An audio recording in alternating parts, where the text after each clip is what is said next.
মায়ার নবী ডাকতে বলে, আবু বকর কি ব্যাপারে? একটা ধাক্কা মাত্র তুমি দরজাটা খুলে দিলা। মুরব্বী সাহাবী আবু বকর ডাক দিয়ে বলে, ওরে পয়গম্বর,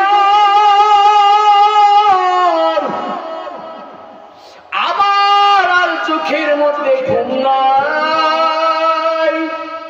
বলে, কেন তোমার চোখের মধ্যে ঘুম নাই?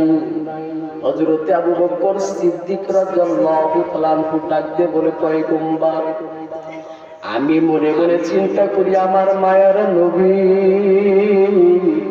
কখন গভীর রাতে আমি আবু বকর নাম ধরে ডাকবে, আর আমি যখন ঘুমাইয়া যাই নবী আমাকে ডাকতেই থাকবে, বেয়াদবি হইয়া যাবে। পরে পয়গম্বর, আপনাকে খুশি করার জন্য, দিনকে খুশি করার জন্য আমি আর একটা রাতও ঘুমাই না। আমি দরজার এই জায়গায় ট্যাগ লাগাইয়া থাকি, মায়ার নবী কখন আমাকে ডাক দেয়। একটু জোরে বলি আল্লাহু আকবার। মায়ার নবী বলেন, আবু বকরের এক রাতের আমল, এক রাতের আমল, আবু বকরের এত আমল যে আমলের কোনো কমতি নাই। জোরে বলি আল্লাহু আকবার। এই আবু বকর নামাজের মধ্যে দাঁড়ায় কান্না করেছে। মায়ের নবী একদিন ডাকতে বলতেছেন, এই আবু বকর, মায়ের নবী মসজিদের নববীর ওই দিক দিয়ে যায়। হঠাৎ করে আবু বকরের কান্নার আওয়াজ শুনতে পাইলেন, মসজিদের মধ্যে চলে গেলেন। এরে আবু বকর, তুমি কেন এত কান্না করো, কারণটা কি? ডাকতে বলে, পয়গম্বর, আমি কিয়ামতের ময়দানে কি নিয়ে আল্লাহ রাব্বুল আলামিনের সামনে দাঁড়াবো? আমি আবু বকরের তো কোনো আমল নাই, আমি আবু বকর তো মনে হয় জাহান্নামের আসামি। আল্লাহ রাব্বুল আলামিনের দরবারে কি নিয়ে দাঁড়াবো রে বাবা? পরে দুনিয়ার মানুষ,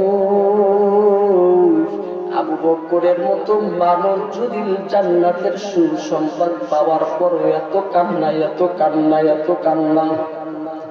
আজকে আমার আপনার চোখের মধ্যে পানি নাই, ইসলামের জন্য কোনো দরদ নাই রে বাবা। আল্লাহ রাব্বুল আলামিনের দ্বীনের জন্য কোনো দরদ নাই, মরণের কোনো প্রস্তুতি নাই রে বাবা। আবু বকর রাদিয়াল্লাহু তাআলা আনহুর মতো মানুষের এত চিন্তা, এত ভয়। একদিন হযরতে আবু বকর সিদ্দিক রাদিয়াল্লাহু তাআলা আনহু ওমরকে ডাকতে বলতেছেন, আলীকে ডাকতে বলতেছেন, ওমরকে ডাকতে বলতেছেন, এই আলী ভাই, আমি আবু বকর মারা যাওয়ার আগে আমি তোমাকে দুইটা কথা বলে যাব। বলে, কি বলবে? বলে, এক নাম্বার কথা, আমি যখন দুনিয়ার মধ্যে থেকে চলে যাব, তুমি নিজের হাতে আমাকে গোসল করাইবা, শেষ গোসল। জোরে বলে আল্লাহু আকবার। দ্বিতীয় নম্বর কথা, আমার লাশটা বিশ্বনবী মুহাম্মদ সাল্লাল্লাহু আলাইহি ওয়াসাল্লামের রওজার কাছে নিয়ে যাইবা, আর নবী মুহাম্মদকে সালাম দিবা, আর বলবা, ওরে পয়গম্বর, আপনার বন্ধু আবু বকর সিদ্দিক রাদিয়াল্লাহু তাআলা আনহু আপনার দরবারে হাজির। যে সিদ্দিক আপনি দুনিয়ার মধ্যে থাকাকালীন যে আবু বকর আপনার জন্য পাগল ছিল, আজকে আবু বকর দুনিয়ার মধ্যে নাই। মায়ার নবী যদি সালামের উত্তর নাই, তাহলে মায়ার নবীর ডান পাশে আমাকে দাফন করে দিবা। জোরে বলে আল্লাহু আকবার। হযরতে আলী রাদিয়াল্লাহু তাআলা আনহু ডাকতে বলতেছেন, ও আবু বকর, আমি তো নিম্ন সাহাবী, আমি তোমাকে কেনই বা গোসল করাইবো, কারণটা কি জলদি করে বলো। আবু বকর কান্দা ডাকতে বলে, আলী তুমি এই জন্য আমাকে গোসল করাইবা। নবী যখন দুনিয়ার মধ্যে থেকে চলে গেছিলেন, তুমি নিজ হাতে নবীকে গোসল করাইছো রে আলী। আমি আবু বকরের তো কোনো আমল নাই, আল্লাহ রাব্বুল আলামিনের দরবারে কি নিয়ে দাঁড়াবো? তুমি যদি আমাকে শেষ গোসল দিয়ে দাও, ওই আল্লাহ রাব্বুল আলামিনের দরবারে ডাকতে বলবো রে মালিক, জীবনের নামাজ পড়ছি, রোজা রাখছি, জানি না নামাজ কবুল হয়েছে কি হয় নাই।